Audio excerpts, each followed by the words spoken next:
Bom, começamos mais uma semana, espero que seja excelente para cada um dos espectadores do Fora de Curva, e já que é segunda-feira, é dia do quadro que vem por aí, onde vão analisar os principais indicadores que vão ser divulgados no decorrer dos próximos dias até sexta-feira, fazendo uma rápida avaliação sobre cada um deles.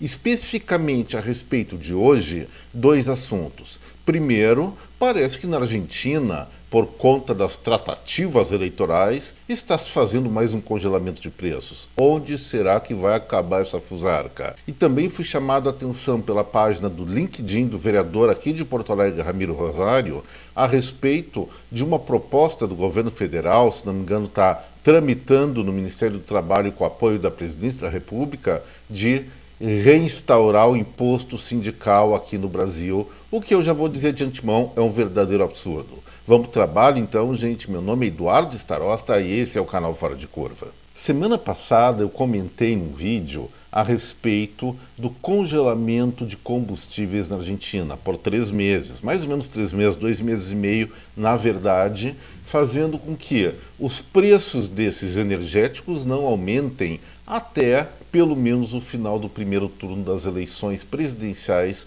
no país vizinho. Comentei naquele momento, naquela oportunidade, que isso seria uma grande besteira. A melhor coisa que deve acontecer, que já é horrível, é a escassez desses combustíveis. Provavelmente o mercado informal vai andar toda lá e a inflação nesse âmbito vai aumentar mais ainda. E achando que fez um grande sucesso, o ministro da Economia lá dos argentinos resolveu atacar em mais frentes. Hoje ele divulgou que fechou um acordo com os supermercados, no qual os preços dos produtos vendendo nessas redes varejistas só vão poder aumentar 5% ao mês, também até as eleições. Será que isso vai dar certo? Será que é assim que se controla preços? Ou será que se controla preços? Quem me conhece um pouco sabe que eu não acredito nessa ideia, acho um absurdo e só vai provocar até ajustes preventivos. Vamos pensar na questão do supermercado, que é uma cadeia de valor bem mais complexa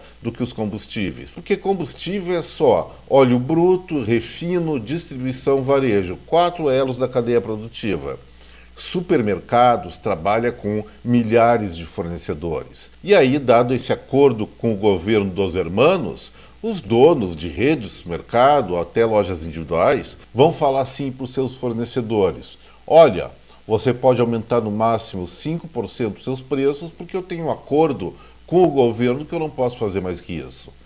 Será que esses fornecedores vão vender esses produtos abaixo de uma inflação esperada entre agosto e outubro? É claro que não. O que vai acontecer? Acredito que na próxima semana, mais tardar em setembro, vai faltar vários tipos de gêneros nas gôndolas do supermercado. A população argentina vai ficar desabastecida em vários itens, e se isso é uma tentativa para reverter a derrota que o governo de origem peronista teve na Argentina, vai ser um grande tiro do pé. Isso não vai acontecer. Eu posso escrever, primeiro, se não aumentar preço, se não bombar o mercado informal, que eu acho que é o que vai acontecer, logo depois do primeiro dia após as eleições, certamente os preços vão disparar e aí a Argentina perde definitivamente, pelo menos sob a égide do peso, o comando da sua política monetária, o comando ou controle, o mínimo controle sobre a escalada dos preços. Coitado dos argentinos, que isso sirva de lição para nós brasileiros ou os governantes brasileiros não copiarmos essas ideias de Jerico. O desastre vem logo aí. Lamentavelmente vão assistir esse fenômeno novamente da Argentina, espero que seja pela última vez. Espero que os eleitores, depois dessas tão malfadadas experiências, diríamos assim, heterodoxas, se convençam de definitivamente eleger governantes com responsabilidade, não aloprados, não populistas, e sim pessoas que pensam o país no longo prazo, pensam no desenvolvimento, e para pensar em desenvolvimento não se pode controlar o mercado, muito menos o setor privado.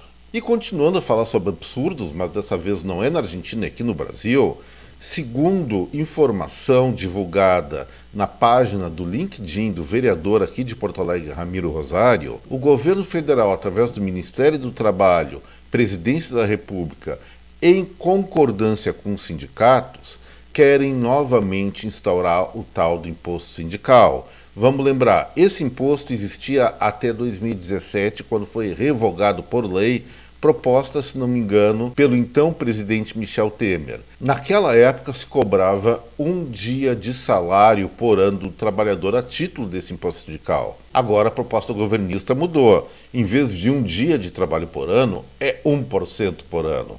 Isso significa, mais ou menos segundo o cálculo do vereador Rosário, 3% de carga fiscal sobre o salário do trabalhador para ser passada diretamente aos sindicatos. O que são esses sindicatos, gente? Será que esses sindicatos realmente representam os trabalhadores de forma inquestionável? O que foi provado pela prática sindical dos últimos anos e décadas é que não. Os sindicatos no Brasil, depois dessa lei ter caído em 2017, simplesmente minguaram, perderam apoio porque eles não têm representatividade. Eles são apenas braços políticos de partidos políticos, desculpa a redundância, e o trabalhador preocupado, sim, com seus direitos, mas vendo que isso não vai acontecer efetivamente através dos sindicatos, certamente não está aprovando e não vai aprovar essa medida se ela for proposta. Tem que passar pelo Congresso, e se o Congresso aprovar isso aí, e aí, gente, se acontecer isso, o que se tem a fazer dentro de um contexto democrático é todo o esforço possível para a renovação do Congresso Nacional, tanto Câmara dos Deputados como Senado Federal. A aprovação por parte deles da reforma fiscal, eles falaram que era a proposta PIX, não sei ao que eles estão se referindo, foi uma vergonha. E essa seria mais uma página muito obscura da recente história brasileira se fosse aprovado. Faço votos que isso aí fique apenas no campo das ideias e que o Congresso Nacional nem leve a plenário a votação dessa matéria. E agora, começando o quadro que vem por aí, amanhã, terça-feira, nós esperamos, normalmente sai com atraso, mas é esperado que a Receita Federal divulgue a arrecadação de impostos referente ao mês de julho.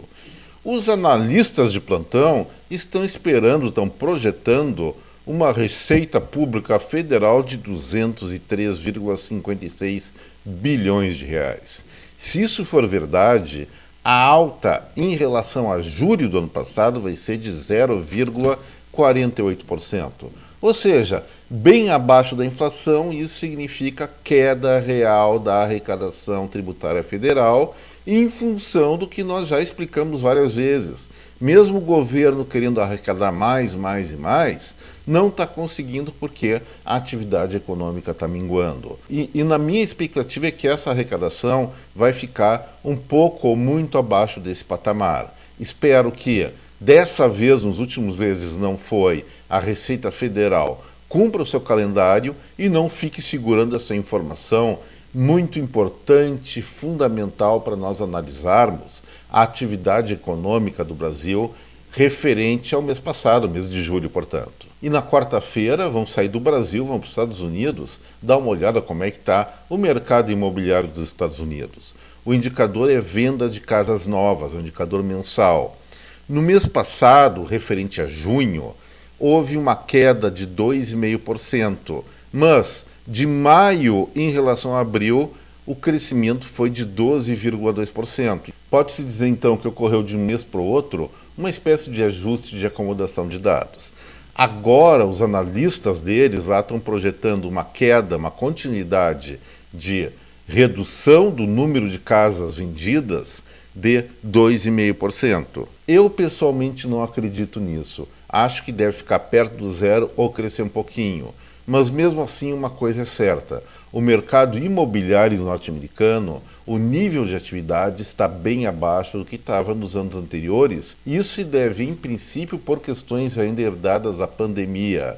Houve uma queda muito forte no início da pandemia em 2020, entre os meses de março e maio, com uma pronta recuperação nos 3 meses seguintes, e depois disso o mercado está oscilante.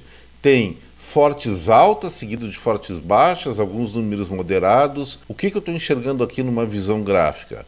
Que essas oscilações muito altas, elas estão cada vez menores. Então a tendência é que no médio prazo eu digo daqui uns 3, 4 meses, esse mercado esteja mais ou menos estabilizado, não tendo tantas altas nem tantas baixas significativas, e a tendência, pelo jeito, é de que, pelo menos a partir de outubro, esse mercado entre em recuperação. Isso é especialmente importante para o norte do Brasil, centro-oeste, que exporta MDF e outros produtos da indústria de madeira para os Estados Unidos para a construção dessas residências.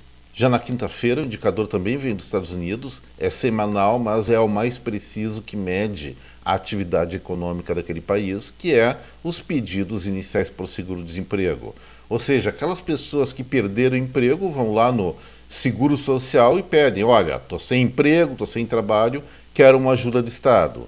Isso aí determina qual o nível de desocupação daquela sociedade. O que vem acontecendo? Esse dado ele tem estabilizado, pelo menos desde junho, na faixa de 230 a 240 mil pedidos por semana. A projeção para essa semana é em torno de 240 mil.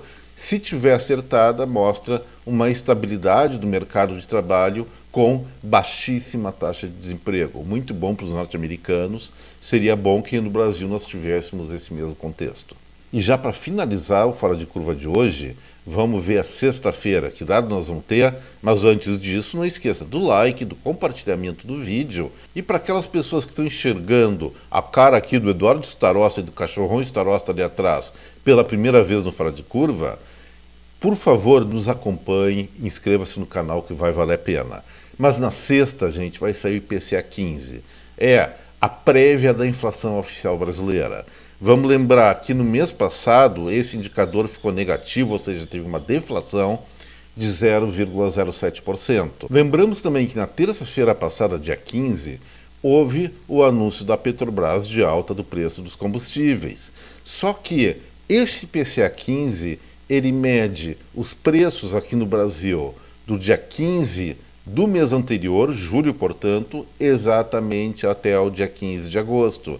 Então, essa elevação, essa inflação no diesel e na gasolina especialmente, não vai estar computado nesse indicador. O reflexo só vai ocorrer no final do mês. Então, uma projeção inflacionária de 0,17% me parece até razoável, mas pode vir grandes surpresas por aí. Vamos lembrar, a economia brasileira está sim em desaceleração, tem vários indicadores que provam isso já. Ainda não está caindo, mas está em desaceleração, e quando isso ocorre, há menor mobilidade de preços, é mais difícil aumentar preço. Só que quando é uma coisa de consumo imediato, como por exemplo, alimento, combustíveis, isso se reflete diretamente nos índices de preços, porque as pessoas não podem abrir mão do consumo desses itens. Mas mesmo assim, enfatizando de novo, combustíveis não devem influenciar nesse momento. Só se houver um rescaldo ainda dos aumentos dos impostos ocorridos lá em julho, isso sim deve impactar nos preços. A previsão dos analistas de plantão é de uma alta de 0,17%, então acho que não está tão despropositado assim. Mas como eu falei, podem haver surpresas tanto para cima como para baixo, dentro do contexto meio caótico, meio confuso que está a economia brasileira nesse atual momento. Gente, por hoje era isso. Eu espero que vocês tenham uma excelente semana. Deixo aqui o meu forte abraço a cada um de vocês. Até breve. Tchau.